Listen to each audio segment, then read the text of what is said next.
destroy me.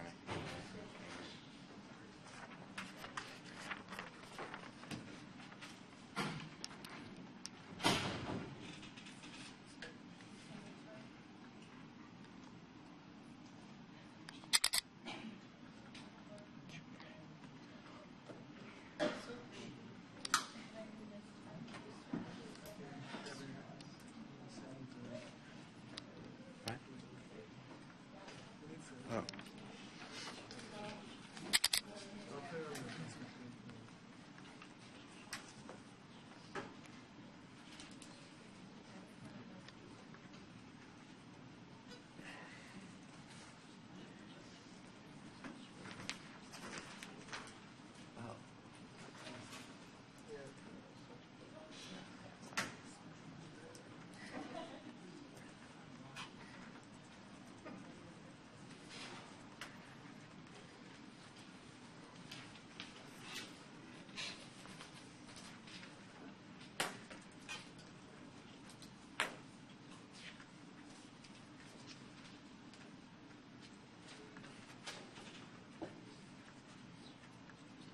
Go to the Aggie TV Facebook page and you should see the link to the live stream if you want to watch it. Or share it. Or share it.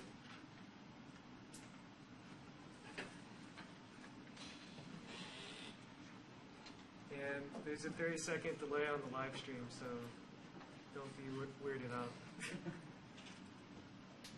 Yeah, because we're only going to watch our live stream. Yeah. I don't know.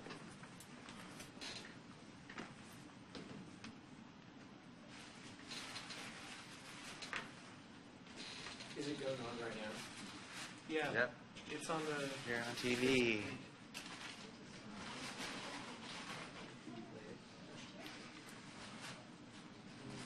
Yeah, you.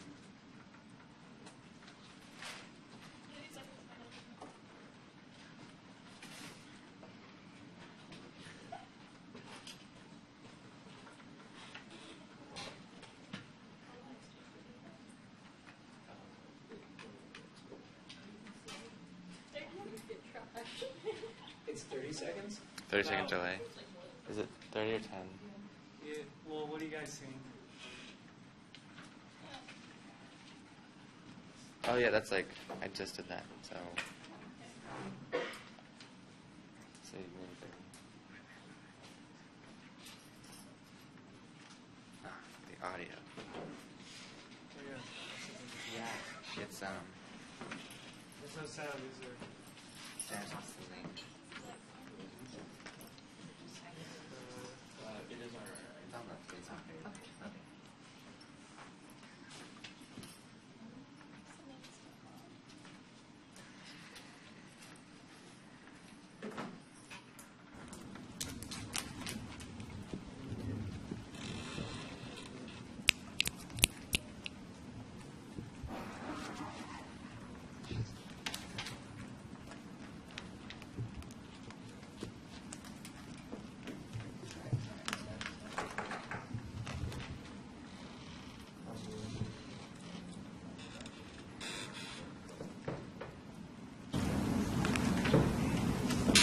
Okay.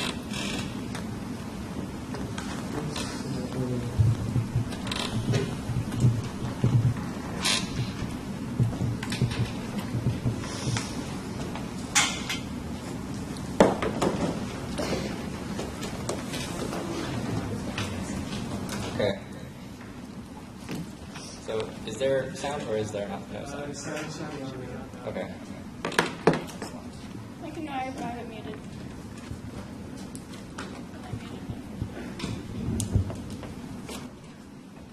Okay. I call this hearing to order at 8:18 p.m. The court will hear Mitchell versus ASUCD Senate today. Then we have roll call.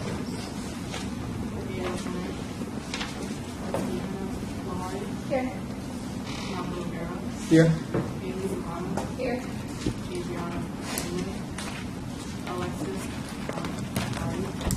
Here. Here. Here. Okay, So for announcements, I have 4, but not really. So the first announcement is there have been 2 recusals. The justices have recused themselves. So, and that is Michaela Tanner and Adriana Armenia. I'm sure you have familiarized yourself with the procedure, but in case you haven't, I have given you little sheets. I have all the times. And if both parties would be willing, within the trial format, we do have judicial examination. Within the appellate, we do not. We do reserve the right to ask you questions during your speeches. However, if you'd both be willing, we'd like to have judicial examination after your rebuttals. Would that be okay? Yes, no problem. Okay, excellent. Thirdly, we'll just know that we'll consider extraneous arguments. However, this is considering the Constitution and the legislation, and therefore legally founded arguments will have the most weight within when we deliver. Okay. The fourth thing, I was going to address the audience to not be too rowdy, but it doesn't look like they could be rowdy even if they wanted to. So I'm going to leave that up. So we do have the live stream up. It is on the Aggie TV Facebook page. So if any of you would like to step out for any reason, you can still watch it there. That's it for me. We're going to move on to charges, which I will read from the petition. The charge is Senate Resolution 9 was passed illegally by the ASUCD Senate on January 20th, 2015. Would you like to add anything else? To the charge? To the charge. No. Okay. And I will ask the plea of the respondent. How do you plead to the charge? Not guilty? Not guilty. Okay. The respondent is not guilty. Okay, we'll start with the petitioner's opening statement. You shall have 15 minutes whenever you are ready.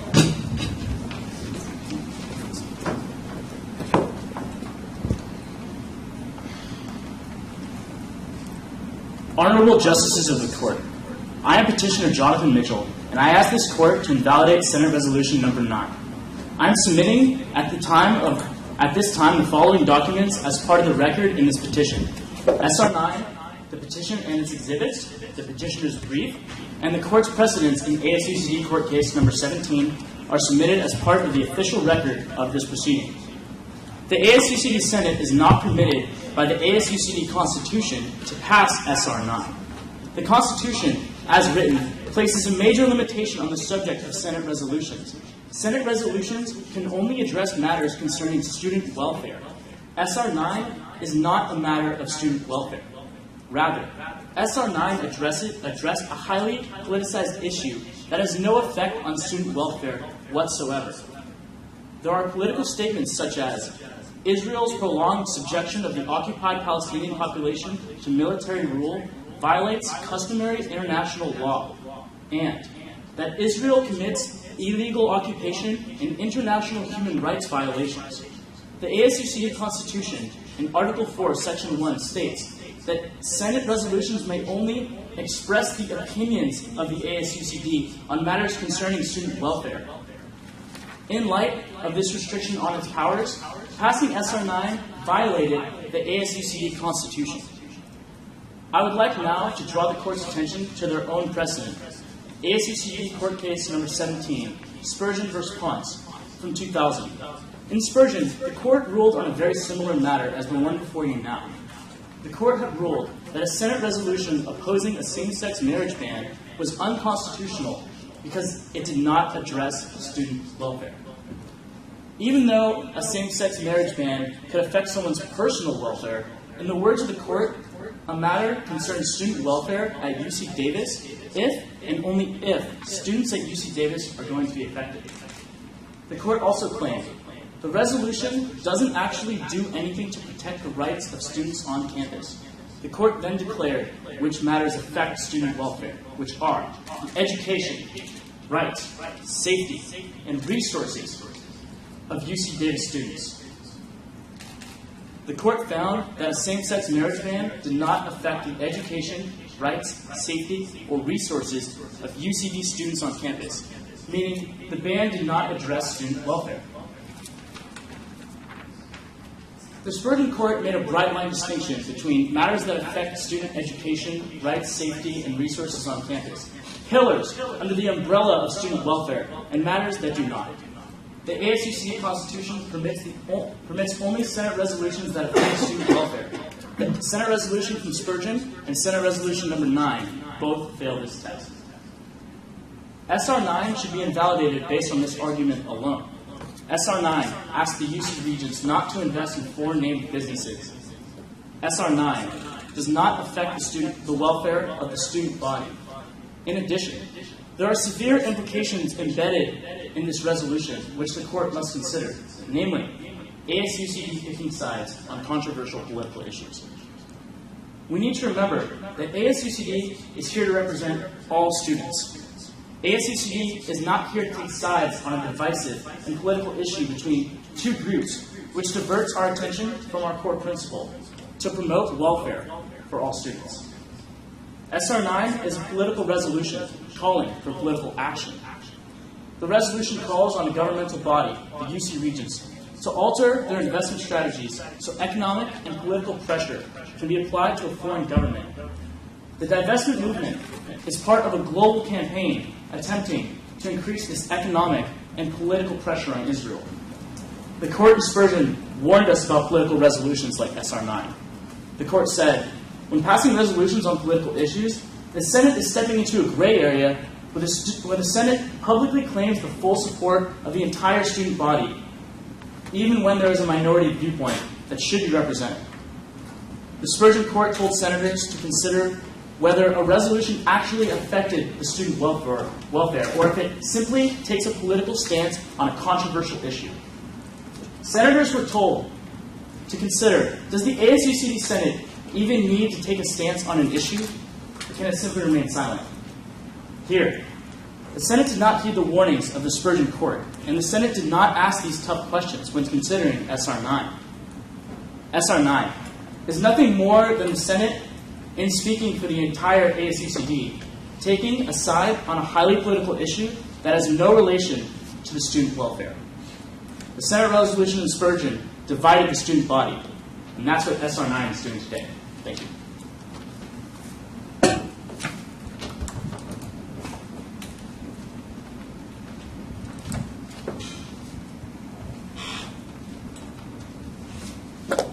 Okay.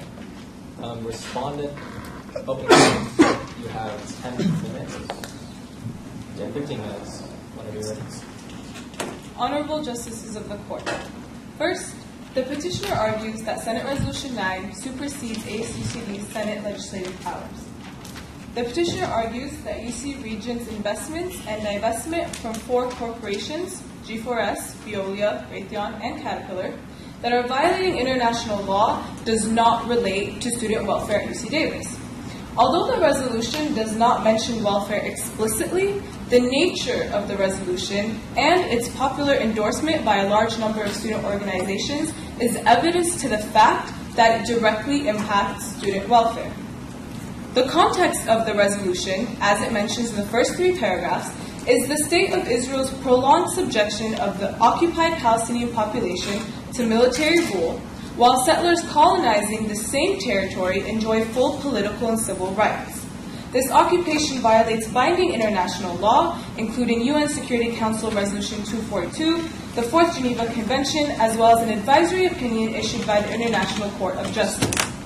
Senate Resolution 9 details the role of Caterpillar Inc., G4S PLC, Veolia Environment, and Raytheon's active role in assisting the state of Israel in violating basic human rights and international law. Far from addressing an off-campus political issue, Senate Resolution 9 addresses the role of UC Davis as a complicit third party through its investments and partnerships with the aforementioned corporations. While the petitioner contends that the impact of these investments is negligible, this is not the question before the court. The question before the court is how Senate Resolution 9 addresses student welfare. Students at UC Davis have taken steps to detangle themselves from the ongoing subjugation of the Palestinian people. The petitioner argues that the occupation of Palestine does not relate to our students. However, this inaccurate statement does not consider UC Davis's principles of community. The resolution directly quotes these principles in demanding corporate responsibility from UC Regents. Students at UC Davis demand that UC Regents affirm the inherent dignity in all. In that statement, students who are aware of how UC's irresponsible investments contribute to discrimination, ill treatment, impediment of movement, bombing, and housing demolition are legitimately impacted. The introduction, support, and success of the resolution indicates that such an impact on students. For 3 years, students, faculty, and staff have organized to educate UC Davis about the occupation and UC complicity in it. The petitioner contends that the political conflict is beyond the realm of student affairs and favors one side, the Palestinians. As part of the educational campaigns launched by groups supportive of divestment, students became more familiar with the military-industrial complex and the nature of UC investments. A broad swath of the university community have become more aware of the investment policies of the UC Regents and have taken action to undo systems of oppression. Students have built spaces on campuses that did not exist before this resolution. Students who once felt repressed are now able to speak freely about their identity and the struggles they face on campus. 550 UC Davis students, staff, and faculty attended the Senate meeting and celebrated the tireless and commendable efforts of students to pass this resolution. Petitioner cites Spurgeon v. Ponce without understanding its distinction from the resolution before the court. In the previous coincidentally named ASUCD Senate Resolution Number 9, the court states that student welfare will not change the passage of Proposition 22 and contends that the resolution is therefore irrelevant to students. Petitioner contends that divestment's passage will not impact UC Davis. However, the resolution concerns the actions of the UC Davis administration. In the previous case, the ASUCD Senate resolution did not have an impact and did not seek to have an impact on the stoppage of Proposition 22. Here, the student welfare is concerned because urging the UC Regents to divest from an occupation concerns UC policy.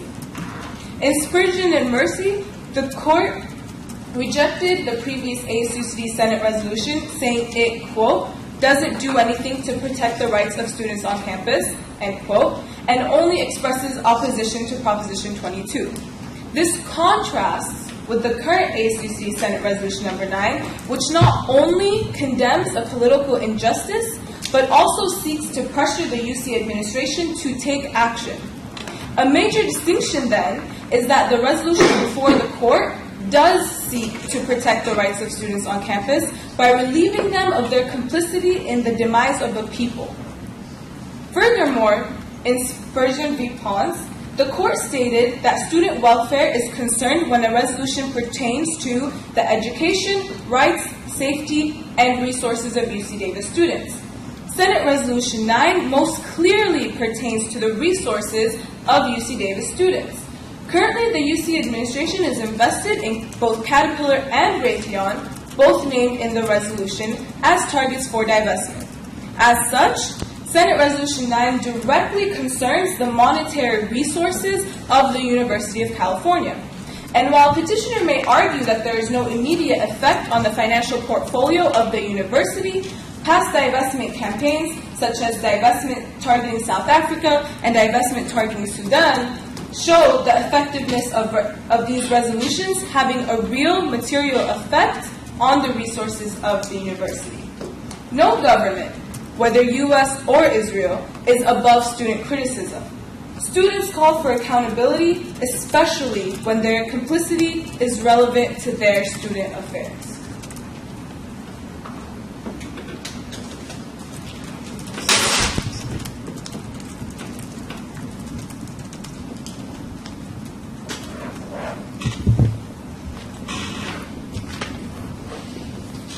Okay. On to petitioner's rebuttal. You also have 15 minutes whenever you are ready.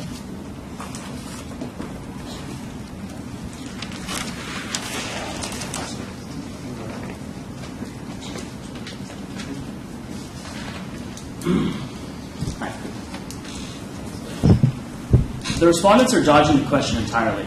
SR 9 does not in any way affect student welfare as defined by the court.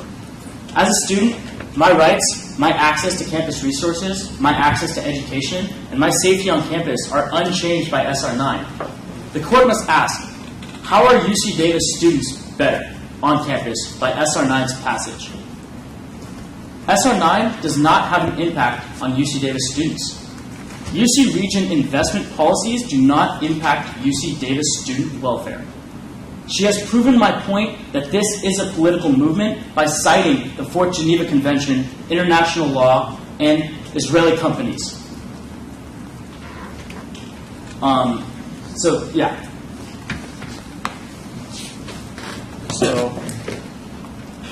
going back to that earlier point, SR 9 doesn't actually apply to the resources of UC Davis students on campus. Respondents mentioned that resources are involved, so student welfare is involved, by saying that UC Region investment policies are somehow related to student resources on campus. But that's getting it wrong. The court in Spurgeon made clear that it applies to student resources on campus. The court had in mind, and what clearly makes sense, are resources like students' access to computer labs, to wellness centers, my access to psychological services, not my access to dictate how the regions, which are above the UC Davis campus, invest Regent money. That is not an application of student resources. And I think it's sort of trying to bring in global political issues into our association, which is geared towards helping students and bringing in outside things like signing the Fourth Geneva Convention and claiming that other nations are like going against the United Nations. Sort of gears us away of the mission of ASUCD, which is sole purpose is for students. The second word in ASUCD is students. And I don't see how this affects students. I don't see how it affects student rights, student resources, student education, or student welfare. Right. ASUCD was created to represent us on our campus and to make our campus lives better. That's why it's Associated Students of UC Davis.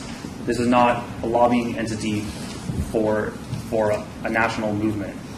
The court really needs to focus, or I request the court to focus on the key fact that the education rights, safety, and resources of UC Davis on campus are unaffected by SR 9's passage. It's great that they're championing a cause that they see as a laudable one, and that's what happened in Spurgeon. Students wanted to oppose the proposition banning same-sex marriage. But the fact is, it might affect personal welfare of people who happen to be students, but it's not affecting their student welfare on campus. And the similarities between this case and Spurgeon are so evident. So it's basically, if you really look at the similarities between the two cases, I think you'll see what we see.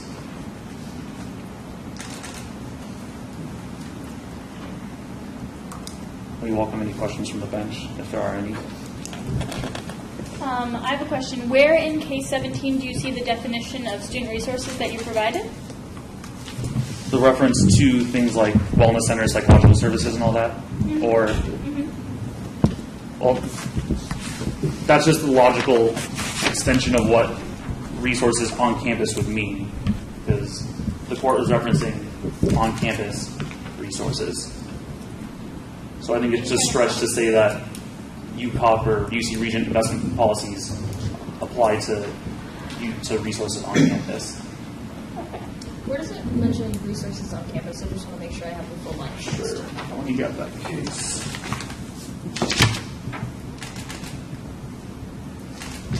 I see rights on campus. I just haven't seen resources. Sorry, let me find that really quick. It's on the, it's right here. That's paragraph 1, 2, bottom of paragraph 3. The education rights, safety, and resources of UC Davis students are in reality unchanged. And the on-campus references may. Earlier in the paragraph. Yes. Okay. Thank you.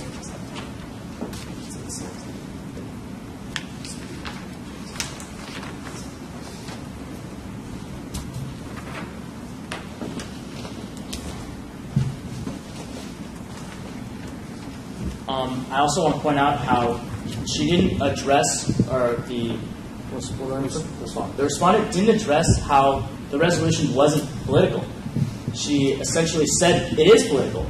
So when you look at Spurgeon and their suggestion on ASUCD steering away towards political issues because of their controversial nature, the respondent really didn't address that or show that how their. She basically showed how her case. She basically showed how her resolution is exactly what Spurgeon was referring to.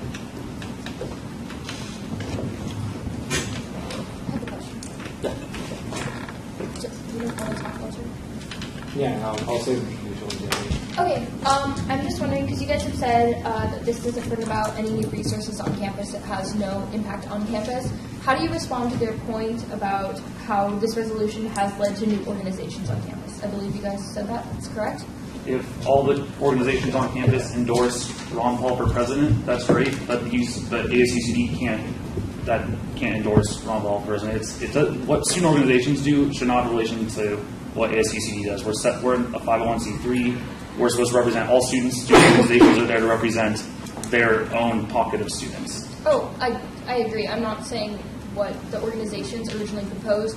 You said that, correct me if I'm wrong, that these organizations came about because of the bill or came out because of the bill. Is that correct? Or A lot of on-campus organizations came together and started building coalitions. Okay. And what I said, that students built spaces on campus. That's what that makes it for. Okay, thank you.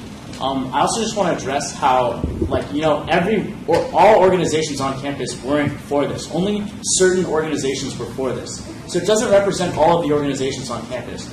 And she also mentioned that it's political and they formed new coalitions. How is this benefiting our campus? She called it political injustice. It's clearly political, so we should stray away from it. I have a question for the respondent. Do you believe that this issue is inherently political?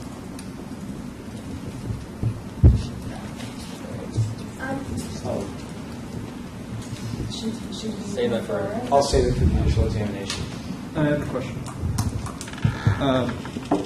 So, in Spurgeon, the majority opinion stated that there will be political issues that do affect the student population as a whole. So, do you believe that this case is not what Spurgeon warned?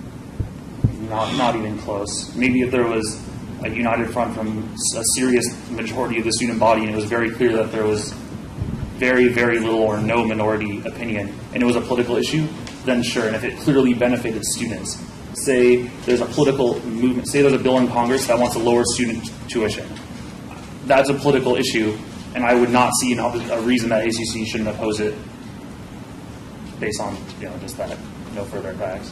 So that's the kind of political issue I think that the Spurgeon court was okay with. Not something that's very divisive and very political, but there's clear opposition, large opposition on campus. Thank you. Spurgeon says political endorsement that does not concern matters of student welfare. Do you believe a political endorsement and student welfare are mutually exclusive? I can't give you an example right now, but I don't think they are. That's why the court was okay with political. They said they didn't ban. The Spurgeon case didn't outright ban political Senate resolutions, but they said you have to tread very lightly.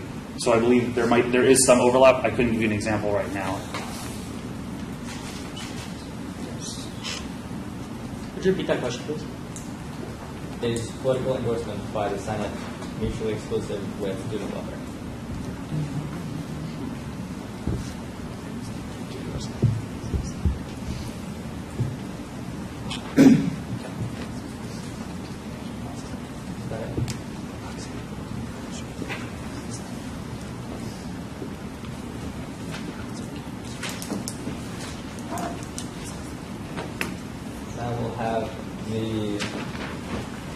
respondent rebuttal. You have to do that whenever you are. Really quickly, I'd like to remind the court to keep in mind the idea of intersectionalities of students, right? And the fact that you can't expect students to be on this campus and literally only think of themselves as a student going to this class and this class without their identity affecting them, because that is what we are. We are a compilation of many different identities and many different factors that affect us, and one of those intersectionalities is a student. But we cannot ignore the rest of the identities and the struggles that continue to affect students every day, whether or not there is a specific resource or entity on campus that is going to address that. And I'd like to read a part of a testimonial from a student who supports this resolution and who actually identifies as Palestinian American, and see how that intersectionality of hers does play into her student welfare on campus. So she says, as a Palestinian American student here at UC Davis, I believe that this investment in corporations that violate human rights in Palestine is extremely damaging to my well-being, and it makes me ashamed to be at this institution. Having the knowledge that my school is invested in the demolition of my homeland and my people brings me a huge sense of discomfort. It deviates my attention from my coursework and class lectures, and it gives me difficulty walking confidently on this campus, and makes me restless and makes me uncomfortable to call myself an Aggie. I want to be proud of my school and want my institution to stand up for injustices around the world that directly affect their students. For the years I have been here at UC Davis, I have always felt discriminated against with or without the introduction of this resolution. This resolution allowed my voice as a Palestinian to be heard. Invalidating Senate Resolution 9 will invalidate my voice, and that will invalidate me. This issue is very close and dear to my heart, and UC Davis's endorsement of Senate Resolution 9 has given me hope and faith in the humanity that exists within the UC Davis community. So if that is not enough to show exactly how it does actually affect students and their well-being, then I can say that. First, the petitioner says that in Spurgeon, you made a bright line rule. But you clearly say that the court will not specifically set specific guidelines on political resolutions, which show that you are not intending to bar political resolutions. And to answer, and I think that you did that to follow your own bylaws, because under ASUCD bylaws chapter 8 states, Senate resolutions shall consist of legislation used for expressing the views of the ASUCD Senate on any matter concerning student welfare. It continues, this may include, but is not limited to, stances on city, county, state, and national political legislation and issues. Here, the bylaws make it clear that UC Davis is not in a vacuum.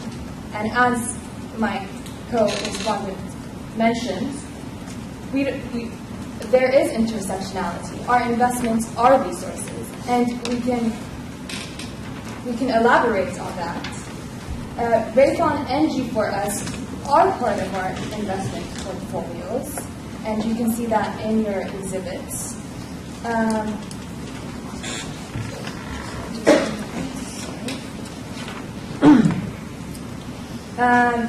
They're the most current long-term bonds since December 2012. And we still do trade with G4S and Veolia because UC Regents does pick from the MSCI World XNet Index, which includes these companies as potential investors. So the financial relationship is there. It might be, and we do get scholarships from the UC Regents. UC Davis do get these scholarships. And how would students feel if they know such scholarships are the profit of their own families, being subjugated? Not just people in general, And that does affect student welfare. And you do not mention student welfare explicitly in your precedent, but you do say that it's resources, rights, safety. And we can talk about rights, education, resources, safety.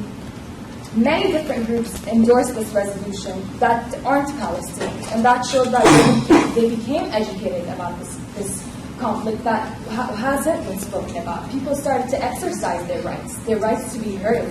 And now I see the right to be silenced again. And I think you have that right. You can silence us, and you can choose to hear the people. You can choose to hear the students. And to name some of these groups: alumni, Afghani student groups, Davis Democratic Socialists, faculty, there's the grad students, Auto Workers Union. They also voted on divesting. 82% of their voting members at UC Davis voted to ask UC Regents to divest from the same corporations. And I want to say that the safety of students on campus does relate to their research abroad and our grad students abroad. And I want to read some declarations of students. So this is from, you guys have this in your, if you want to follow with me, in your exhibits, grants, declarations, 3 or 2. My name is Victoria Webster, and I'm a PhD student at UC Davis. As a student at UC Davis, the UC Regents investment in Caterpillar, Rayfon, Veolia, and G4S affect me in the following ways. As a PhD student in the Sociocultural Anthropology Department under Zarad Joseph, I'm expected to conduct fieldwork regularly in Lebanon. Last summer, during my fieldwork, Israel bombed Lebanon on July 10th using Rayfon equipment. Recent events along the Lebanese-Israeli border suggest that more bombing equipment is likely to be used in coming months. My safety is therefore at risk when I return to conduct necessary fieldwork in June 2015. Rayfon's equipment is therefore facilitating the violence that threatens both my life and other UC Davis students and faculties living abroad in the Middle East. Furthermore, during the summer of 2014, Israel also regularly sent Rayfon drones on surveillance missions and F-16s and F-15s on mock raids over South Lebanon. I recorded drones in the sky no less than 20 times. These surveillance missions are in violation of international law and cause profoundly negative psychological effects. My mental health and welfare, for example, have been affected by this experience. And just to note, these are our resources. CAPS resources are going to students, Palestinian students, Middle Eastern students who do feel that their investments and the UC Regents stance in assisting Israel affecting them, and there goes our resources. Continue. My mental health and welfare, for example, have been affected by this experience. I'm receiving mental health care treatment at CAPS for, among other things, PTSD and anxiety related to the bombings I have experienced in Lebanon and Israeli drones I have unfortunately become accustomed to. The UC Regents' decision to continue to invest in corporations that contribute to Israel's policy towards Lebanon, like Rayfon, means that my university is financially contributing to this insecurity I face while conducting the necessary fieldwork in Lebanon and to my ongoing mental health. To continue, since ASUCD relates to the undergraduate body, she's a TA and C student. I'm also a TA, and I have the privilege of teaching or mentoring more than 24 Palestinian students. The impact of the UC Regents investment policy can be observed in my classroom and the lab in the following ways. First, having to watch the Israeli occupation forces kill, torture, imprison, and detain family members can be extraordinarily traumatizing for these students. The pain and powerlessness that they often feel has a direct impact on their coursework, as I showed, and their ability to participate in research. Second, many of these students also bear the additional burden of feeling responsible for their family back in Palestine's well-being and security.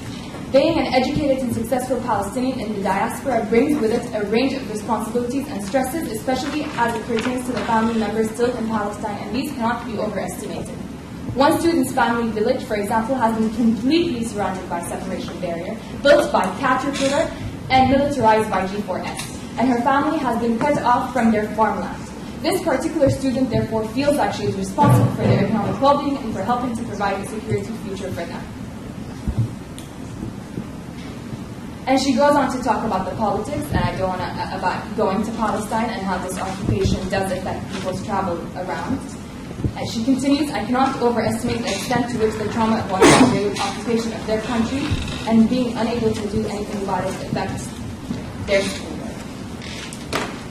I also noticed that the petitioner said that the bill is discriminatory. And to answer that, they didn't condemn it. I want to say that it doesn't single out any people. And there's no, Israel or the U.S. or any government isn't above criticism, as we said. And I want to read the Bill of Rights. It says the rights of students to be free from discrimination and harassment on the basis of race, sex, gender, ethnicity, religion, national origin, disability, sexual orientation, status within or outside the university, or political belief in all activities sponsored or conducted by university or its affiliates, which includes UC regions. So the resolution addresses the discrimination on race, ethnicity, and status within and outside the university, which is sponsored by UC regions.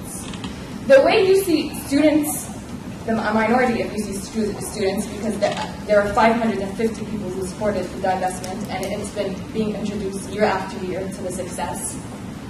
The way they face a democratic lawful process, the way they choose to face it, does not invalidate it. Students have many different opinions about this resolution, which is why there was a Senate meeting, so people can speak of them. People choosing to walk away, that doesn't mean somebody's taking away from their rights. They're making that conscious choice. While people who speak truth and gain a popular endorsement of the UC student is UC student as a whole. The Senate, here we are addressing student welfare and discrimination simply because students are dissatisfied with the outcome. Petitioners, anyway, this resolution addresses student welfare and seeks to free students from discrimination. The military oppression and systematic racism that our school budget facilitates is what this resolution seeks to undo. The resolution exposes our university's insistence to pick a side to further oppress the Palestinians. As such, it is important to keep this legislation, to demand our university to stand by its principle of community.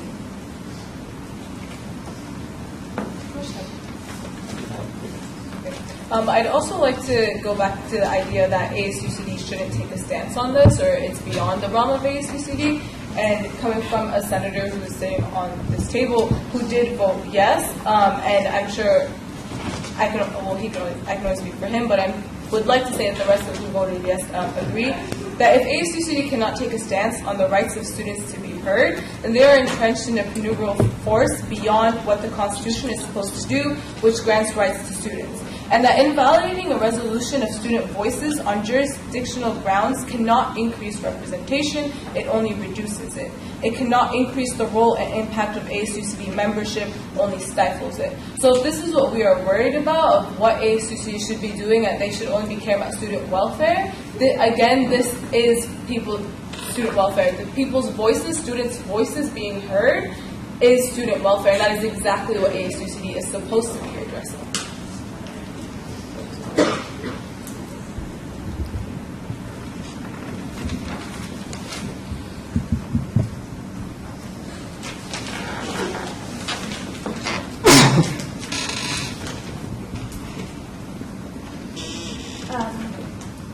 Do your honorable judges have any questions? Yes, we are moving into judicial examination. So we have traditionally 20 minutes. Sorry, Matt. I have a question for the respondent. Do you believe that this is an inherently political issue? I don't think I think war is political, and it does address war. And since the cause of this is a war and a prolonged occupation, then it is inherent. I can't deny that it is a political issue, but it does not mean that it does not relate to all students and to the system of oppression that we live in. This is for respondents. I know you gave an example of student safety abroad. Are you concerned about student safety on the UC campus? I don't think this resolution affects students' safety on campus negatively. I'd like to hear more about the scholarships that are given from UC students. Can you give some more explanation on that? In your exhibits, you can see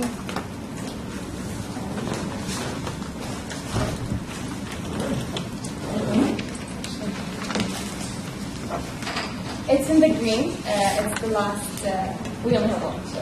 Okay, so it's the green, the last one, and it's under 2, which is it's under the research, and you're going to see UC Regents A, which is UC Regents, and students from UC Davis being granted scholarships from the UC Regents.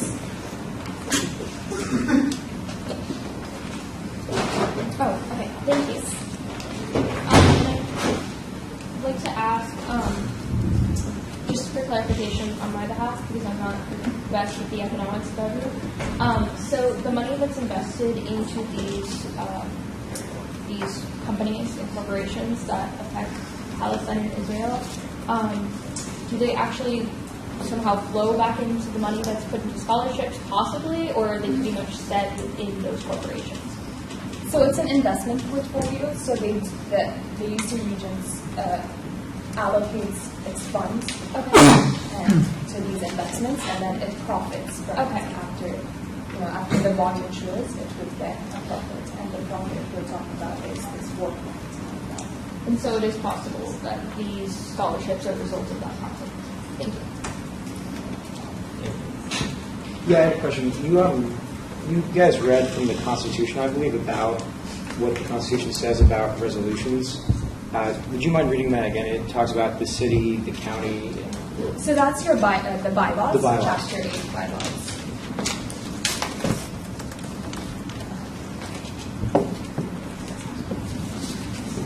I'm sorry. Take your time.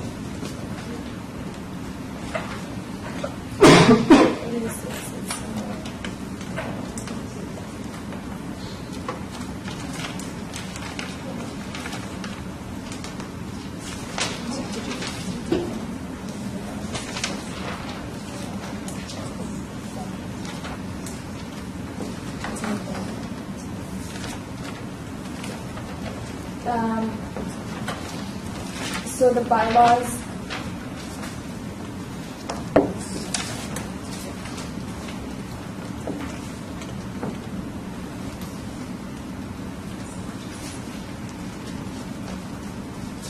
I wish I had it memorized.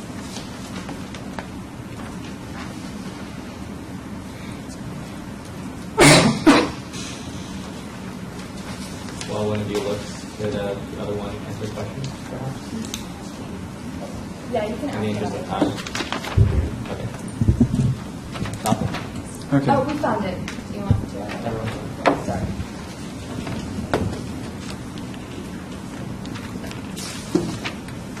So, ASUCD Bylaws Chapter 8, Senate resolutions shall consist of legislation used for expressing the views of the ASUCD Senate on any matter concerning freedom of welfare. This may include, but not limited to, stances on city, county, state, and national political legislation and issues. What was the number of that? Chapter 8, ASUCD Bylaws. Is there any specific section under that? It's 800 subsection C.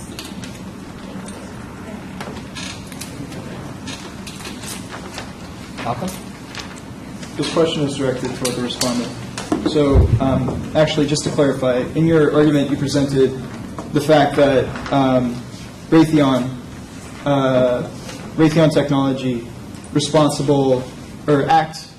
acted as responsible for limiting the resources of a student, correct?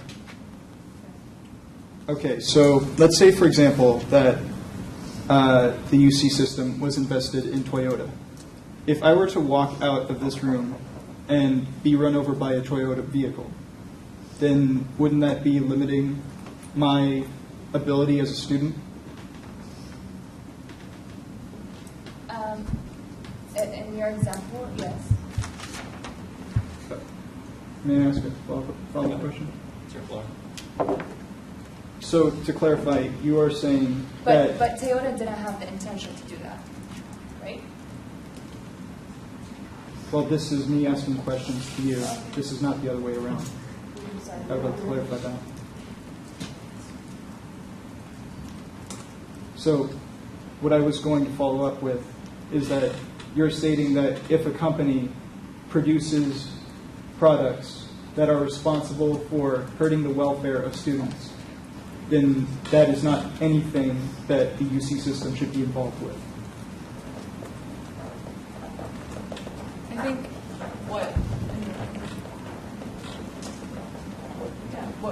what we're trying to say is that, yeah, if it is actually impeding on your student welfare, then that is valid. But at the same time, like what she was trying to get at with the question is that what we are talking about is used to specifically target specific people and specific land by a specific government.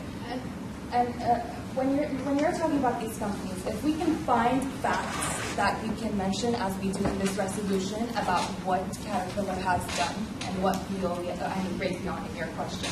Raytheon supplies the Israeli Air Force with guided air surface missiles for its 516 feet. Raytheon's radar systems are also used on Israeli fighter jets and missiles. Further, Raytheon sells missiles, cluster bombs, bunker busters, and other types of ammunition and attacks.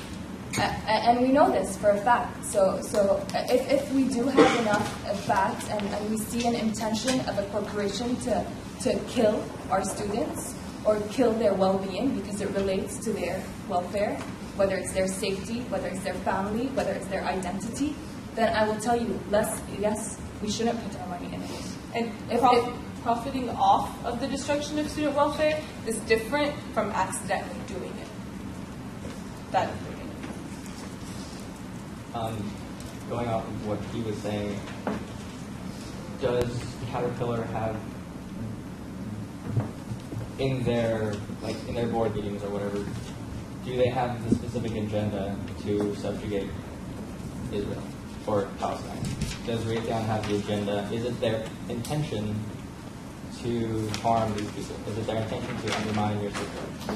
When you are aiding and providing, we don't know. We can't say for sure, but what we can as students and as people of this university and why we support this resolution is that when you're aiding a military that is known for what it's going to use for, when Caterpillar is providing the Israeli military with these bulldozers, with a pretty good idea of where the bulldozers are going to go and what they're going to do, then that should be enough. And the evidence to prove that that's where it's going to, then that should be enough. Anything else you'd like to add to that point before I ask you another question? So you brought up a testimony of a student who stated that before divestment passed, she felt very uncomfortable and unsafe on campus. I'd like to ask if you think in the face of divestment passing that someone who is anti-divestment might feel the same way now. Feel unsafe on campus because divestment did pass. Do you think anything would come out of that? I will not invalidate anyone's feelings because I would say that I sympathize over me, but what I can say is that through divesting, we are not investing in another government. We are not investing in anything that helps or in any way will harm their safety and their identity. So for us, divesting the way we see it is divesting to be neutral, to not be on either side. And the question is whether is this resolution positively affecting them or negatively affecting the student welfare? Is divesting from these corporations positively affecting students or negatively affecting students? And I don't see how there could be a negative impact since it's just removing money from finance. Okay. Does the petitioner have anything to say? In conclusion or in response to what she I asked whether or not anti-divestment people would have a negative impact, or that divesting would have a negative impact on them. Do you believe that you have any insight into this? Yeah, it had an extremely negative impact on the anti-divestment community. I know people who are anti-BDS went to CAPS afterwards to receive counseling. I know that it split our campus apart. I know that it made members of my community and the pro-Israel community, the anti-BDS community, feel uncomfortable on campus. I know that it personally made me feel uncomfortable on campus, having voted on the resolution before. Yeah, so I hope that addressed your question. yeah, as a direct result of the resolution passing, we have members of the Student Government Senate who are supposed to represent students saying Israel will fall. That's not very comforting to the NPDS. I had a question for the respondent. What, in your minds, would be an example of a Senate resolution that would be outside the lines of student welfare, or does one exist? Is student welfare just very broad in that if it, someone feels some way about it, that's student welfare, or is there a line for resolutions in student welfare? And where would that line be in your minds? I think it's up for this court to decide if there's a majority, if there's a racial policy that our university assists, whether it's within or outside our university, and students feel hurt by it, and students want to mobilize themselves to pass resolutions, then they should. In any way, their student welfare, as you said, is their rights, their safety, their education, and the resources, and it's up to them convincing, having support or believing that they're speaking for the GC Davis as a whole.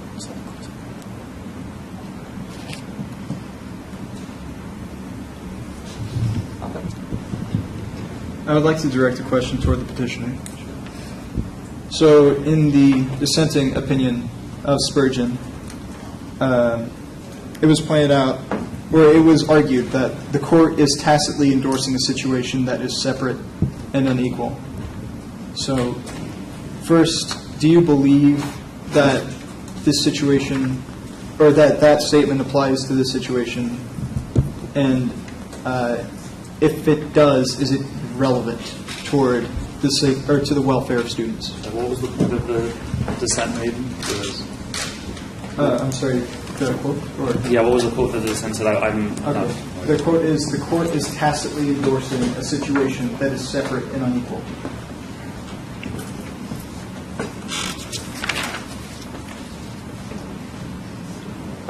I don't think the court's endorsing any side. It's just saying that a piece of legislation was or was not appropriate for the Constitution. I don't think they're endorsing anything. I asked about these scholarships to the respondent earlier. I'd like to hear what you guys feel about how scholarships fit into student resources or monitoring and anything like that. Sure. Well, Senate Resolution 9 doesn't affect my access to scholarships as a student from the UC regions, so I don't see how Senate Resolution 9's passage affects my student welfare, because my access to scholarships are unchanged before or after, and that's what the court and that's what one needs to look at when assessing if a resolution affects student welfare. My resources are the same. I just have something to say. In response Is it to my response to the question? question? Or is it something else? I'll wait. You'll have a closing statement. Yeah. Okay. I have a question for the respondent. So, in your last answer, you defined welfare as something to do with education, rights, safety, or resources. Is that my understanding? Okay. So, what part of this resolution can you direct me to the line that deals with education on campus?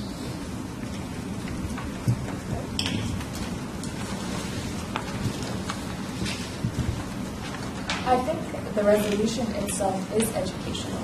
Wouldn't you agree? I mean, I shouldn't ask you questions, but I mean to have some facts stated where people can discuss them and really question their validity, and to try to organize using some facts that people are uncomfortable hearing, but nevertheless they are true, and we are invested in it, so it does relate to us, and therefore it does affect us. And in the Education doesn't only happen in the classroom, and I think here we're learning a lot, and I think the ASUCD as a democratic process teaches us a lot about students, different people, different struggles, and solutions, potential solutions. Okay. Second question, can you direct me to the line in this resolution that deals with student rights on campus? On campus. I think it's their right to be heard when they're saying that this complicity is making them feel uncomfortable as a student here. This resolution and it passing and it being valid is their right as a student on this campus. Okay. And it does speak about the principles of this community and the UC Regents' exercise of ethical standards. And I think that is UC Davis's right to try to live up to its own moral code. Okay. Third question: can you direct me to a line number in the resolution that talks about student safety on campus?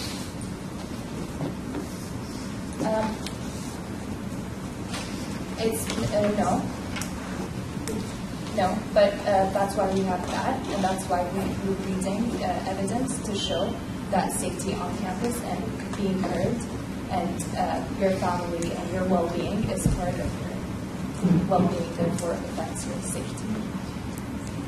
Okay, thank you.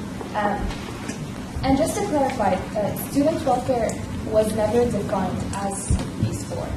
We're using Spurgeon because that's the only guidance that the court has given us. So it doesn't say rights within campus, it doesn't define, and we're trying, and I hope this hearing will help you define it, because we feel that rights and safety and education was positively impacted by this resolution, as we have seen in the past few years. Do you believe that any students' welfare was negatively impacted by this resolution? I think people, the question, the petitioner was arguing that this does not relate to student welfare. So it does relate to student welfare. Whether some people disagree with it is up to this democratic process and not to this court. I just want to direct you back to my question. Do you think anyone's student welfare was negatively impacted by this resolution? I'm not sure if their welfare was impacted, and I don't know how they would define their welfare, but seeing that we're defending the case after the resolution, then I'm sure people arguably will say that it has, but here, that argument is not being made. The argument is whether it relates, and if it has, then that's just proof that it does relate to student welfare. Did you want to respond? I just want to make sure that that it's clear that there's a difference between student welfare. Sorry, sorry, go ahead. I just thought that there was some kind of procedure that we were following. I did call on Malcolm just now. Oh, sorry. If you would like to respond to that, then Thank you. you may. Thank you. I just want to make sure there's the clear distinction between student welfare as defined by the Spurgeon Court, which is the appropriate constitutional definition of student welfare, and then personal welfare, the welfare of people. So it's fine if they want to argue that this resolution affects the welfare of people and individuals who might happen to be students as well. That's fine, but that's not speaking to the legal argument that we're making here, that the student welfare on campus, as defined by case law in interpreting the Constitution, that's not being affected.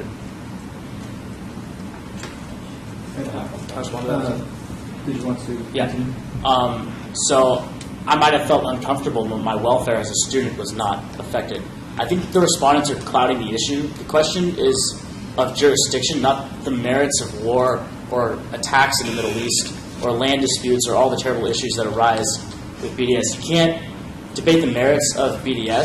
You're being diverted with all this emotional discussion. The respondents cannot be successful in doing this. I mean, the issue is very passionate and an important one, but it is political in its very nature, and it's outside the scope of this limited jurisdiction of the Davis Senate.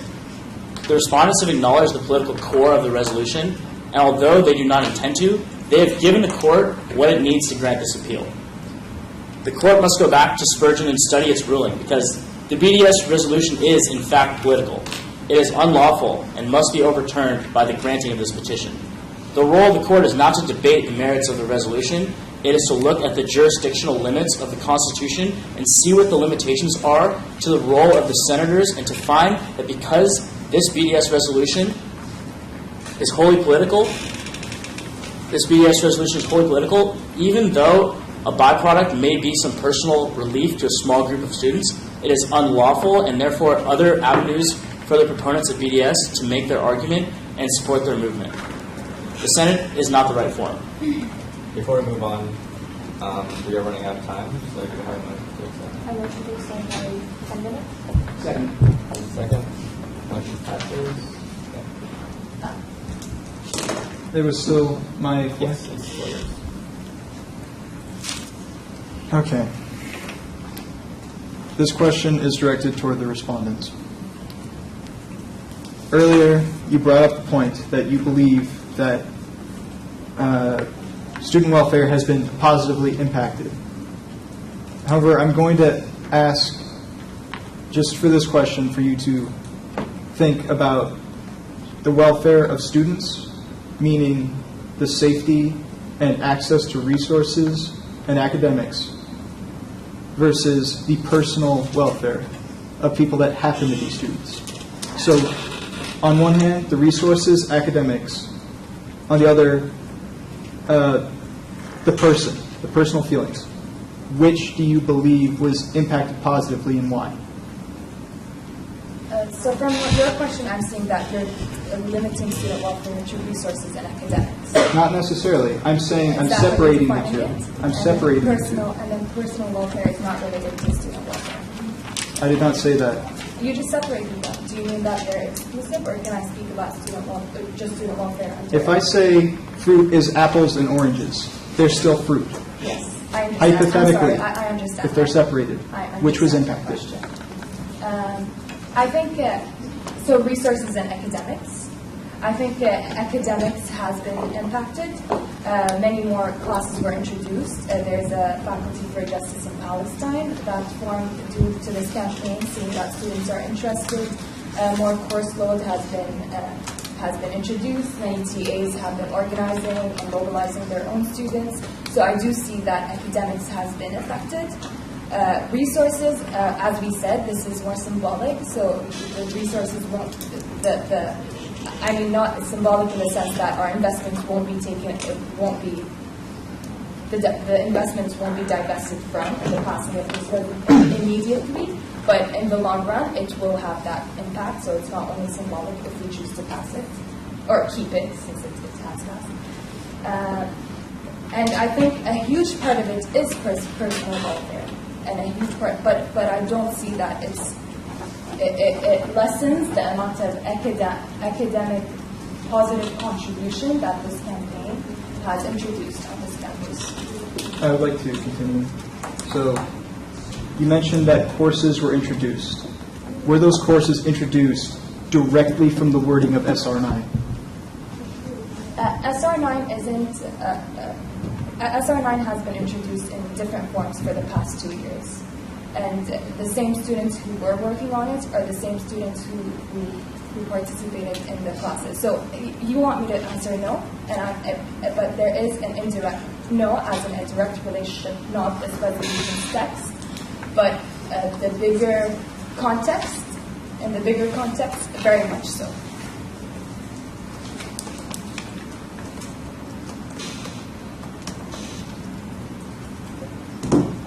I have two questions, but I'm going to start with this one. So, in you guys' original speech, the opening statement, you mentioned that other examples of divestment have had on campus effects. Could you give me some examples of these? I'd like to know more about it. I think it was fossil fuels? Yeah. With fossil fuels divestment was passed last year, 2 years ago. And UC Davis was a supporter of South Africa's divestment, and they did use it to the government. And that's all I can think about that relates to it. And Sudan. What were the effects on campus in terms of student welfare? Can you bring any links to those, or are they more just examples of other resolutions that have passed?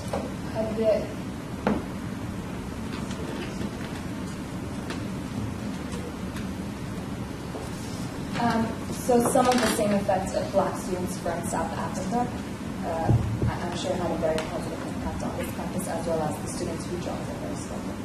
Okay. And I'd just like to ask, going off of Justice Melcher's point, a little while ago where he was asking you guys specifically to show. So in most Senate resolutions, do you guys specifically state how it benefits student welfare, or is it more of an implied concept? I mean, in our case, it's more of an implied concept. We can't speak on all Senate resolutions, but in most of whenever a Senate resolution or a bill is introduced, it is the supporters and the opposition can come and can speak about how it affects them and whether or not. I don't think everything can go off directly from the wording of a resolution, or else you just have 100-page resolutions. And again, that's the point of the Senate meetings, and that's the point of respecting the process of ASUCD and the legislative process that comes with it. Okay, so it would be, in your guys' experience, highly unusual to have something that's explicitly like this. Very explicitly, yes. Okay, and the plaintiff, do you guys have any experience getting into explicitly stating that it affects the rights of students? I just want to build off Justice Belcher's point. I mean, the resolution that was passed after the BDS resolution was one that urges the administration to add an international lounge for students. I think that affects student welfare. That affects the resources that they have at their disposal. I understand that, but is it ever explicitly stated that this is going to help student welfare, this is going to provide more resources or anything like that, or is it more of the spirit behind the resolutions? I think in the resolution it would say that it, adds resources to students, Okay. which would directly be one of the pillars of student welfare. Okay. Can I ask if anything have a response to that? Do you guys have a response to that? I mean, I was at the Senate meeting when this resolution was advocated for and was passed, and the author stood up there and explained to the Senate why and how it affected their welfare and international students' welfare. I think that, again, proves my point of the legislative process and the ASUCD process and people coming and explaining and expressing their concerns and how it affects them. Do you have that for us? I mean, we can read the minutes. Yeah, I was wondering if you had any. It'll be in the minutes as we look through that. Thank you. And also, I want to cite the bylaws again. Any matter concerning student welfare, this may include but not limited to stances on city, county, state, and national political legislation and issues. So even though in Spurgeon the court mentions resources, it doesn't define student welfare as resources, and I think this bylaw specifically shows that you don't need to explicitly mention resources in a Senate resolution for it to be within constitutional limitations of the ASUCD or democratic process. Thank you. This for the petitioners. Let's say that UC Davis, as well as all the other UCs, divest, or urge the UC Regents to divest, and the UC Regents actually divest, which would be a direct impact of this resolution, correct? Sure. Let's say that the fund, or the portfolio, therefore now has, in some world where they don't reinvest the money that they had, it performs poorer because of their lack of investment in these poor companies. In response to that, the UC Regents have less money to give to schools, and therefore scholarships are affected, therefore student welfare is affected. It is a very small chance, and it is a very lengthy hypothetical, but in that world, in that kind of universe, would you say SR 9 affects student welfare? You want to go first? I don't think that scenario is essentially appropriate in that it's taking chances on so many different things to get to the ultimate scenario which you just described, because you went from A to possibly go to B to possibly go to C, and you're linking several chains of events to try and give us a possible scenario in which my opinion on the scenario is that that will not affect student welfare ultimately. But nevertheless, you're trying to take so many different jumps into a certain scenario, which I don't even think that argument really applies to the situation. Okay, but if that actually did happen, and you were still here, and you still came to us today, Yeah. would you still have a case? Is what I'm saying. I still think it would not affect student welfare. Okay, can you tell us why? Because how are my rights, resources, how is my education going to change? Am I going to go to a lecture hall and have fewer resources? Am I going to have fewer things? Am I going to have fewer units? Or what? How are my resources directly going to change from a mutual fund portfolio investment controlled by so many different matters with so many different variables that I don't think it'll affect me at all. Okay. And it might affect me personally, but as a student, it will not affect my student welfare. Okay. And I would like to add on to that the UC Regents investment portfolio that we were discussing affects the retirement benefits and employee benefits, not scholarships. So I guess you could add your hypothetical that then they would divert money to those that would then take away money maybe from scholarships. I think the attenuation is so great that no, it doesn't affect student welfare at that point. It's just a political statement. Could you cite the source where? Sure, it's ucop.edu/investment-office/about. I can repeat that. Could you email that to me? Sure, I can email it to the court now, or to yourself. While you're doing that, My question is actually for the petitioner, but it seems I should wait a moment. No, I'm all right. Yeah, go ahead. Okay. So I'm going to turn back to Spurgeon in the minority opinion where it states, and this is a little bit of a lengthy quote, but it's the best I could get. To define student welfare as merely relating to books, classes, and the like is inherently wrong. One must not lose sight of the fact that students are first and foremost human beings. Therefore, student welfare must be defined as not just those issues pertaining to the well-being of the student, but also to the person as well. How would you respond to that in this context? I would respond like the majority opinion did. I see the distinction between personal welfare and student welfare, and the minority opinion doesn't. And in this context, in relation to this investment resolution decision, and in regards to SR9 specifically, Yeah. I don't believe that how the UC, Office of the President, or Regents invest money affects my welfare on this campus in any way. I mean, and I guess, and obviously some people believe that affects their welfare personally because that's what respondents argue. So I can't discredit that, but it's just the distinction between the minority and the majority. One makes the separation and one doesn't. So I mean, this court could go with the minority opinion. That's up to the court, but I don't believe that's the right choice. Thank you. I motion to send judicial examination every 15 minutes. is there a second? Second. Is there a discussion? Motion passes. Go ahead. So, Petitioner, you guys have talked a lot about resources. I feel like we've covered that topic pretty extensively. I'd like to hear what you guys have to say on the issue of safety. In what stance would issues of student welfare pertaining to safety? Because you guys made it clear that you want to separate personal welfare from student welfare. Sure. So I'd like an example or kind of an idea as to what would concern student safety. Sure. Something like police boxes on campus, the number of police on campus, lighting throughout campus, things like that affect the safety of students on campus, student safety. So I would be curious, they mentioned an internet when students are traveling and in pursuit of their education, they were finding themselves in danger. Do you think that they would continue, of course, to be ASUCD members no matter where in the world they are? Do you feel that this international travel possibility makes Raytheon a company that is dangerous to them? Like, how would you respond to that? Well, as a former senator and as someone who lived in Israel last summer, Raytheon is the reason I am alive. I can say that. And so, but nevertheless, me being in ASUCD was not the reason that I was essentially alive. That the second I leave this campus, ASUCD is not affecting me. Essentially, it's not affecting my student welfare. Was not being affected when I was not at Davis, because student welfare is defined as resources on campus, not resources in the world. So, did that answer your question?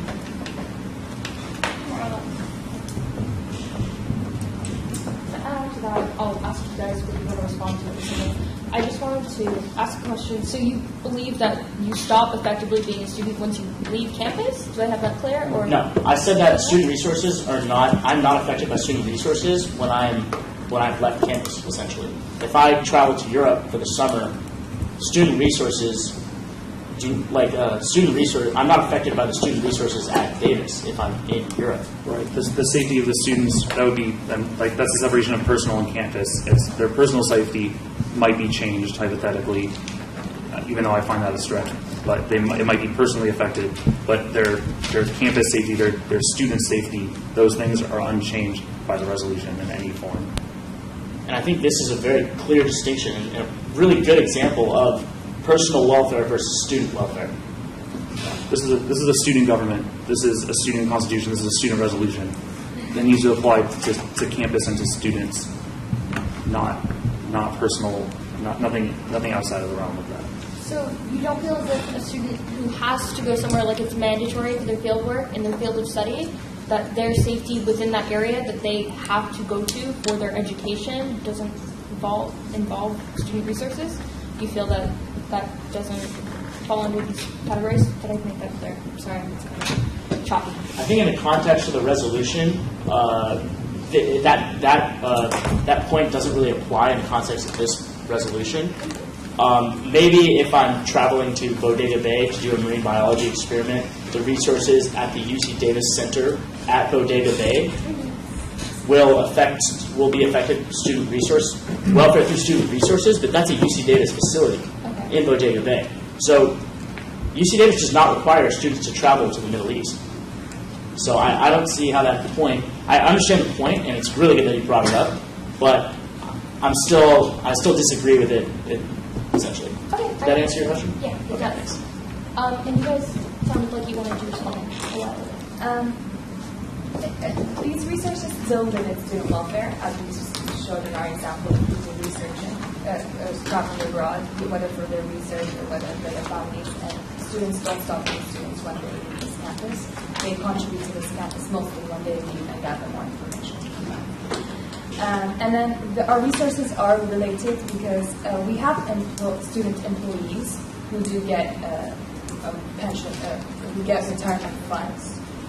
We have educators who educate us and who do benefit from these pension funds. We have scholarships for students to travel abroad, and I don't think they should be limited by their safety due to our investment. And I want to point on something Petitioner said, which is I think there's an inherent political problem that Raython is needed for his safety. How we mention Raython here, and what we want Raython to cease doing, I'll quote again, is Raython supplies the Israeli Air Force with guided air-to-surface missiles for 516 feet. Raython's radar systems are also used on Israel's fighter jets and missiles. Furthermore, if you want to follow with me, this is on page 2, paragraph 3. Furthermore, Raython sells missiles, cluster bombs, bunker busters, and other types of ammunition used in attacks on civilian populations in Palestine, including the 2008-2009 Operation Cast League and the 2014 Operation Protective Edge. I have a question. For those who tried to pass the resolution last year and failed, and knew that our investments are still going to Raython, and their voices weren't heard, and they lost family members in Gaza. For people who don't have family members in Gaza, but knew that innocent civilians have been killed, regardless of the political issue, the human rights being violated continuously by these corporations. Isn't that something that affects our personal welfare? And shouldn't it be part of our student welfare when we have a possibility to change it?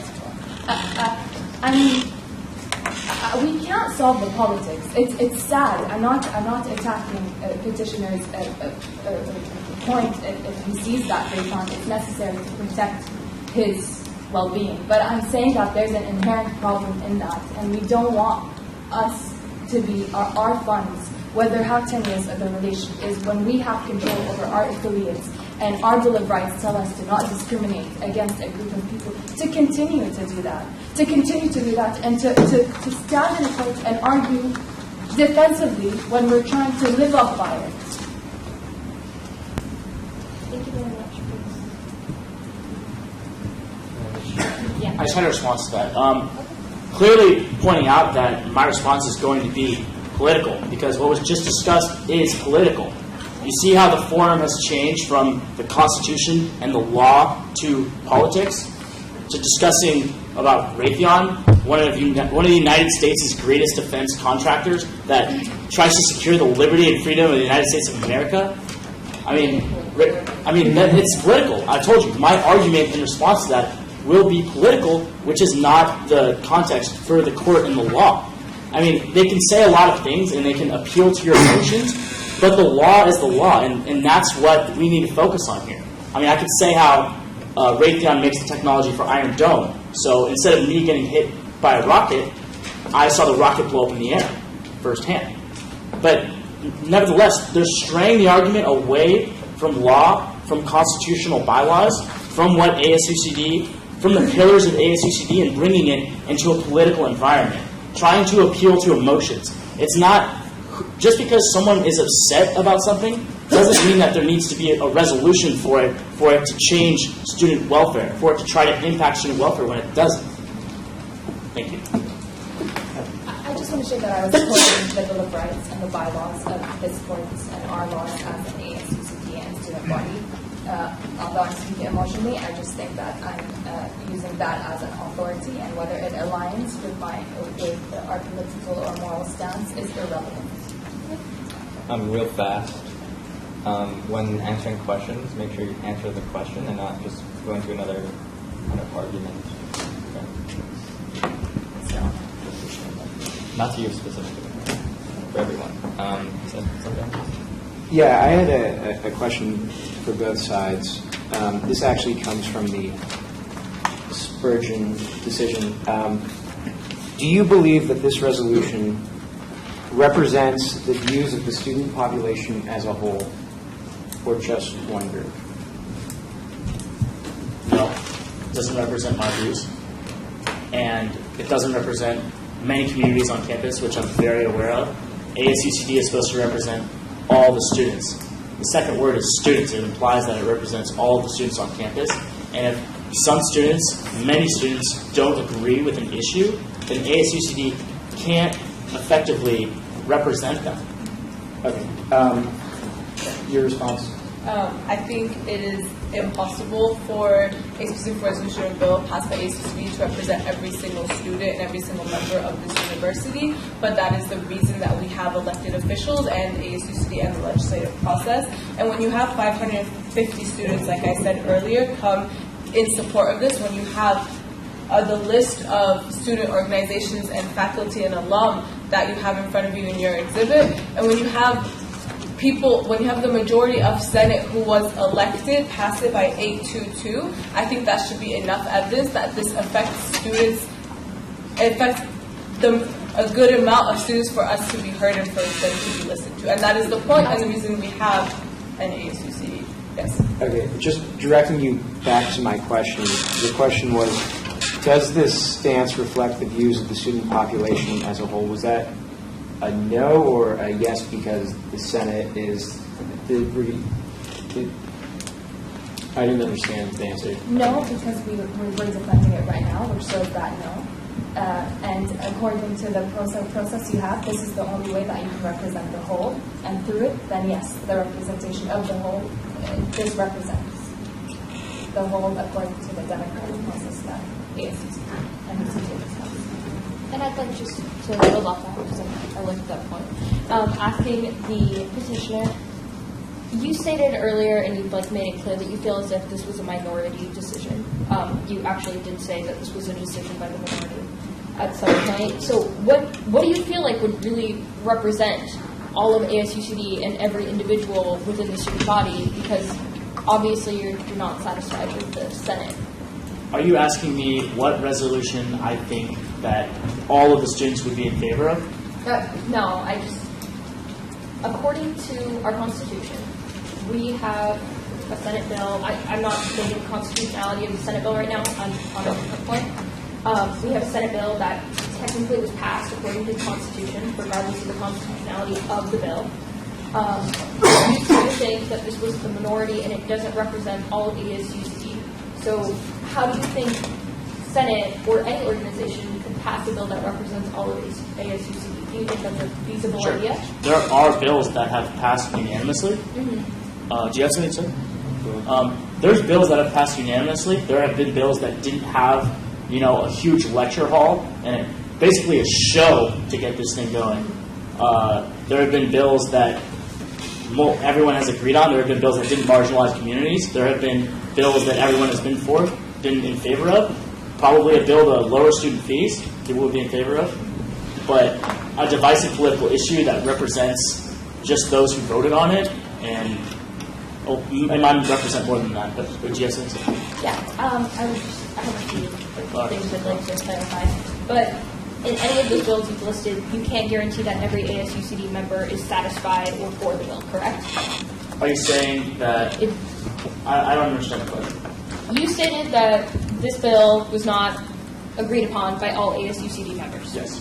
So, in any bill, even if it passes through Senate unanimously, can you guarantee that every ASUCD member is for the bill? If every ASUCD member has voted in favor of the bill, it implies that the bill is 100% supported by ASUCD. But that's just the Senate. If it's voted by all commissioners, both commissions and ASUCD, it implies that ASUCD fully supports the bill. Even if the students might not? I said the ASUCD as a governmental body. I didn't say the students, because ASUCD is elected to represent the students, but they don't speak for every student. Okay.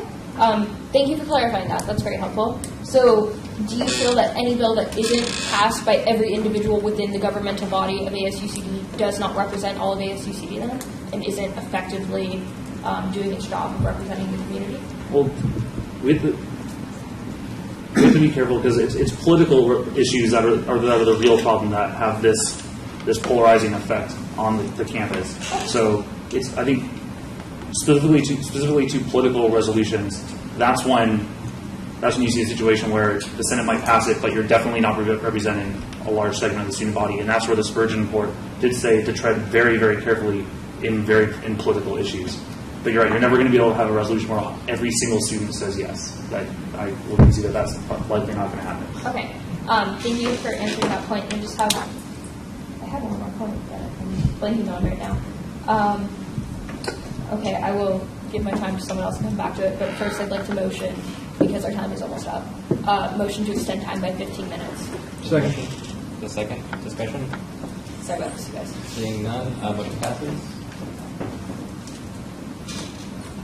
Nothing. This question is directed toward the respondents. In the Spurgeon majority opinion, there is a fairly clear precedent set. It says the previous Senate Resolution 9, not this one. Senate Resolution 9 and their supporters, in their attempt to protect the rights of students on campus, is something we applaud. However, Senate Resolution 9 doesn't actually do anything to protect the rights of students on campus. The respondent has already mentioned that SR 9 did nothing to add to the academic welfare, in that it did not directly add courses. It did not affect safety, in that it did not add, as the petitioner stated, lights, police boxes, etc. And it did not affect resources, in that it made mental counseling more available, for example.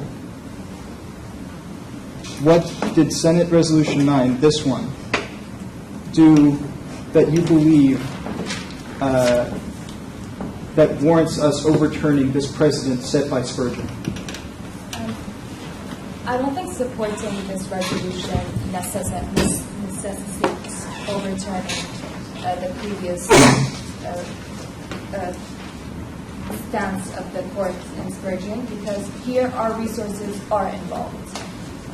The UC Davis community didn't have an effect on Proposition 22 passing or not, and that didn't affect any resources because it didn't relate to what they can do.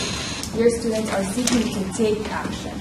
We're not just passing this resolution. We want the support of the ASUCD to urge the UC regions to divest, and they are our affiliates.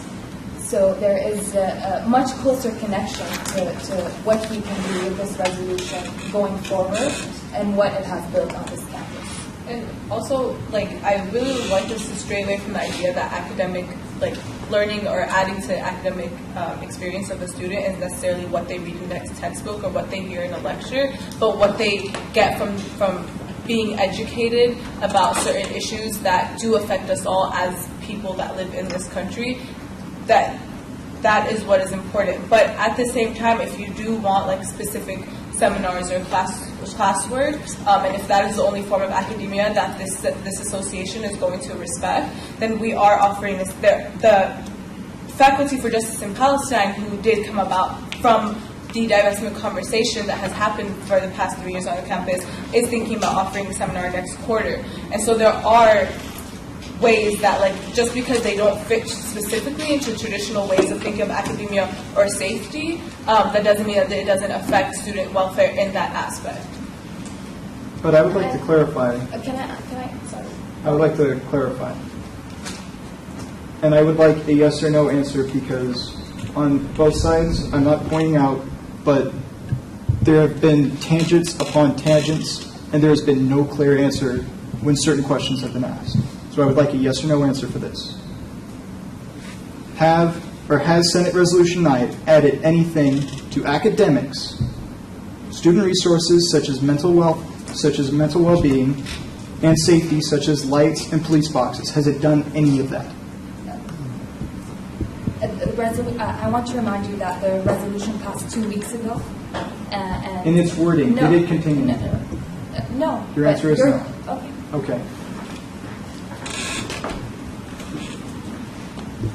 So, question to either side, whoever can answer this. Have there been other political resolutions passed since Senate Resolution 9 was repealed? The one about gay marriage, not this Senate Resolution 9. Does anyone know?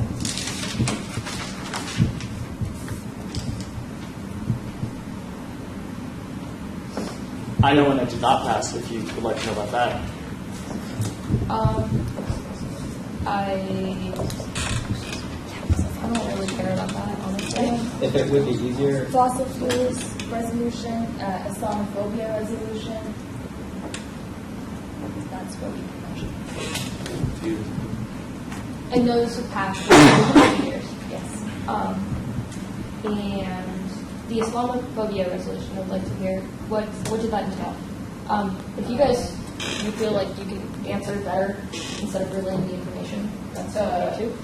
The resolution addressing Islamophobia is basically saying that that ASUCD will not condone any forms of Islamophobic hate, basically on campus, and like stands up against that. And that has been used to, like, when or if something Islamophobic were to happen on campus, that is something that can be looked back towards, and that the association can use to be able to stand up against those actions. Condemning doesn't necessarily affect your rights or safety or resources, but it's a powerful action nevertheless, right? So it does affect student welfare to have statements. There's something right now. Clear. Okay, I wanted to make sure we were all good. Do you guys have something else to add? Yeah, Yeah, just since we're talking about that resolution, it's just clearly stated here. Author stated that it was written due to concerns for students' well-being, safety on campus, and the administration's failure to address issues. So it's right there. Those are the issues that we're arguing. That resolution was passed because it was talking about students' well-being and safety. Those key words were quoted by the authors. On campus, and this is an Aggie article. So you guys are fine with this resolution. You wouldn't have a problem with this resolution passing under your definition, correct? Yeah, it looks like it pertains. You mean the Islamophobia? Yeah, the Islamophobia one. That would fit into your idea of what is a constitutional. Yeah, I wrote a resolution similar about something. I voted in favor of certain resolutions to pass as well. Okay, that's excellent. I would like to ask a follow-up question to you guys. Now, Islamophobia targets not, I wouldn't consider it a student sense of welfare, because whether or not you're Islamic does not really have to do with whether or not you're a student. That's a personal matter. So why would that be acceptable as opposed to this, when this seems to be an issue of personal welfare? Or can you explain to me why this is an issue of student welfare as opposed to an issue of personal welfare? Okay, two things. First, Sorry.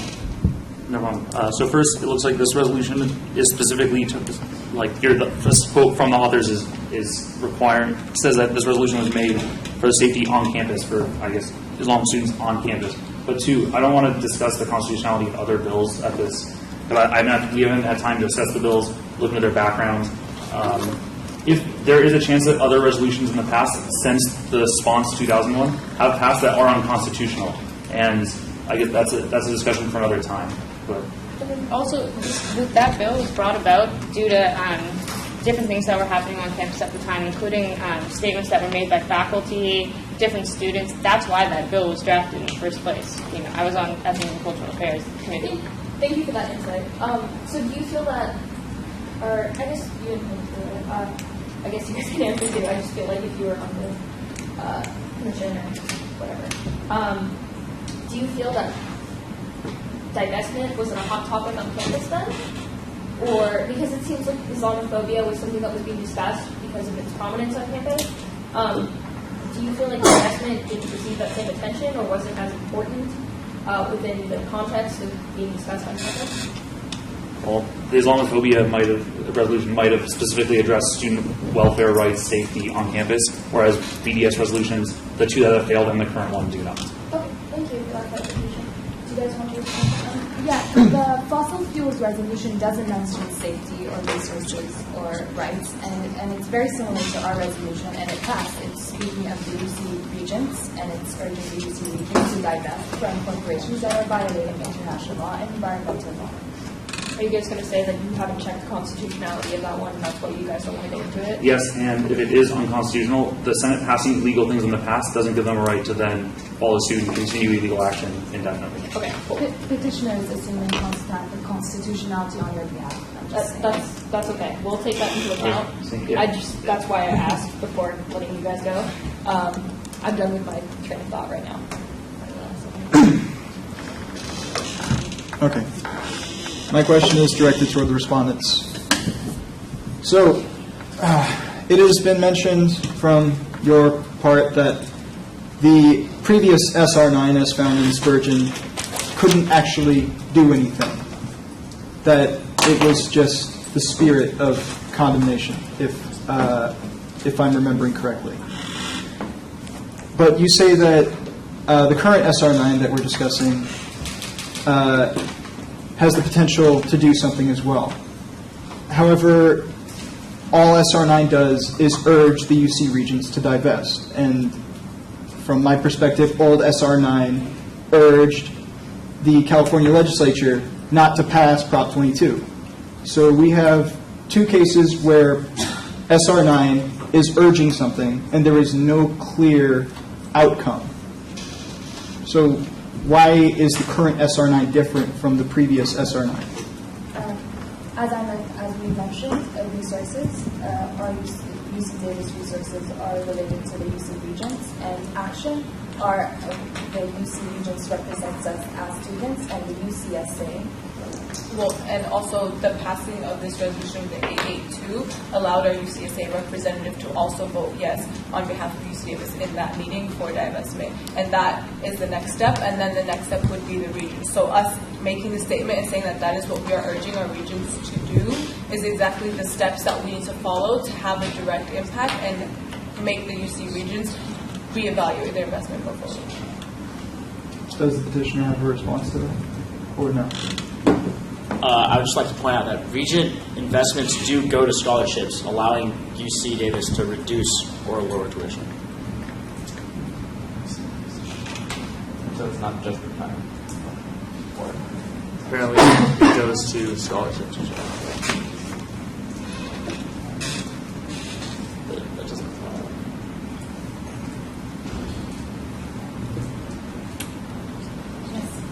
Okay, so I had a question for the respondent and also the petitioner. This is also kind of taken from the Spurgeon decision. What does this current Senate Resolution 9 actually do to protect the rights of students on campus?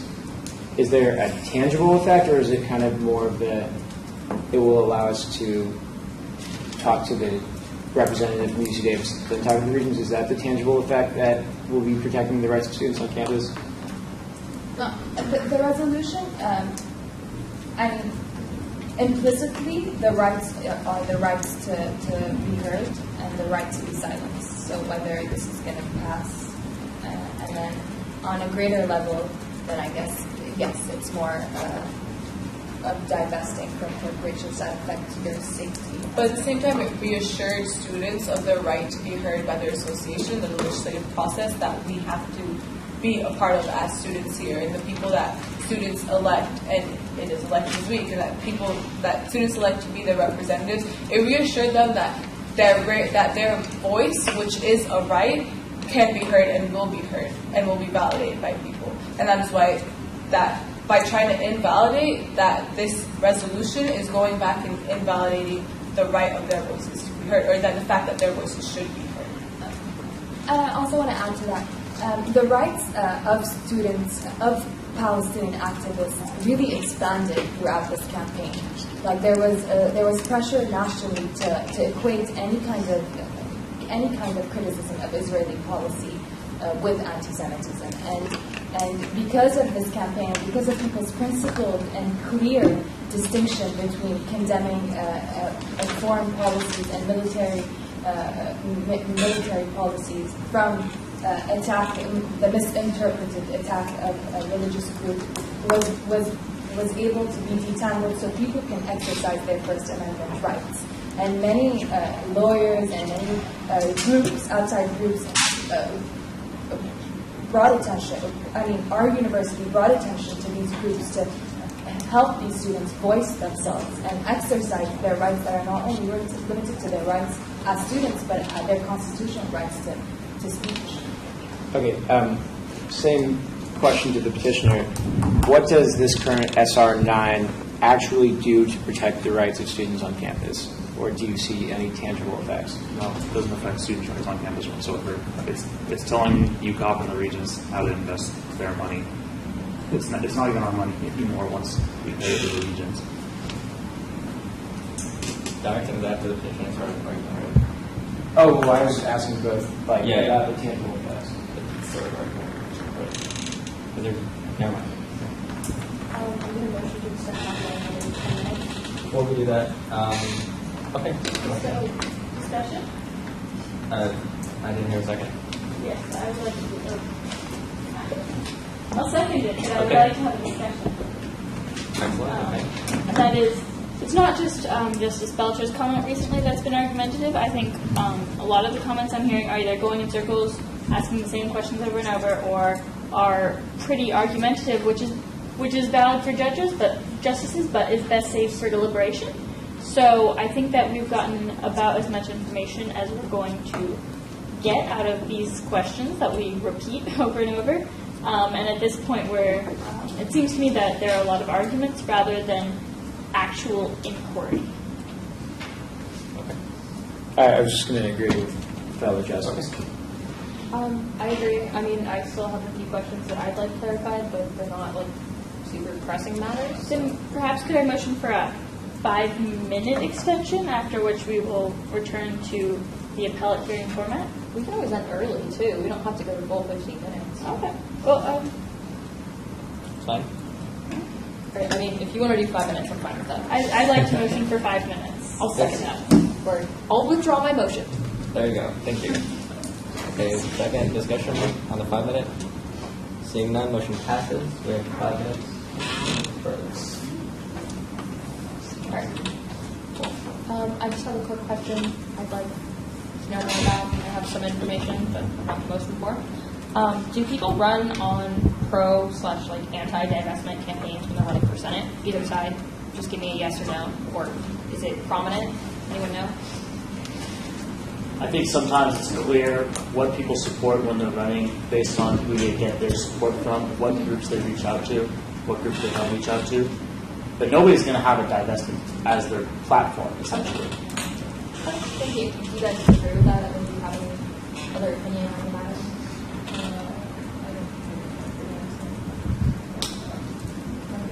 Okay, thank you very much. Is that all for all the questions? Okay. Well, that is the end of judicial examination. Traditionally, we have a recess right after this. Do we have anything to recess? I'll make some better recess. How long? 10 minutes, if that's good with everyone. Just 10-minute recess. Second the motion. Discussion. Seeing none, motion passes. We are now in a 10-minute recess. Please be back by 10:14, 10:50. Yeah, we should have a recess.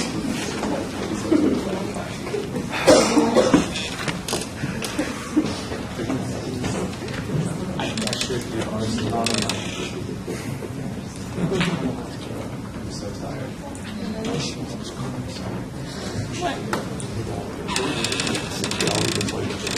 Have you been reading? They've got a comment stream on the feed. Oh, no. And it's like the worst argument ever. Like at first it was like funny stuff, like ha ha ha, this is look at that horse. And then like as the time went on, it gets down to like 3 people who all hate each other. Oh my god, the last one. How many people are watching this? Oh, like 3 now. Or actually that's 84. 84. Is it still going on right now? There are 84 people watching the stream, but all 3 people commenting. It's Is it still going right now? Put it on TV.